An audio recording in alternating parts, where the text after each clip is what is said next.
Dengue, malaria, chikungunya ત્રણેય મચ્છરથી થતા રોગો છે. હવે આ ત્રણને તમે કેવી રીતે ડિફરન્ટ કરી શકો છો તે વિશે જાણીશું. પહેલું છે ફીવર.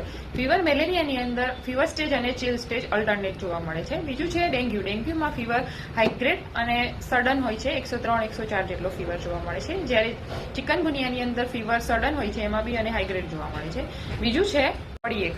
તો મેલેરિયાની અંદર મસલ્સ પેઇન અને હેડેક મેઇનલી જોવા મળે છે, જ્યારે ડેન્ગ્યુની અંદર સિવિયર બોડી એક થાય છે અને જે સખત હોય છે. ત્રીજું છે ચિકનગુનિયા. ચિકનગુનિયાની અંદર ઇન્ટેન્સ જોઈન્ટ પેન જોવા મળે છે અને જે લોંગ લાસ્ટિંગ હોય છે.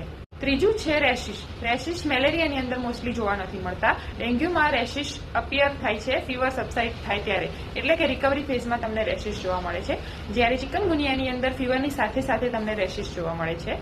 બીજું છે વોમિટિંગ. વોમિટિંગ મેલેરિયામાં અને ડેન્ગ્યુમાં કોમનલી જોવા મળે છે અને ચિકનગુનિયામાં ક્યારેક ઓકેશનલી જોવા મળે છે.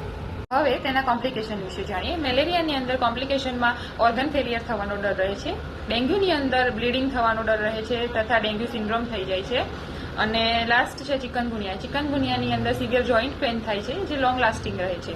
હવે તેના ફર્ધર ઇન્વેસ્ટિગેશન માટે બ્લડ રિપોર્ટ્સ કરાવવા જરૂરી છે. Thank you.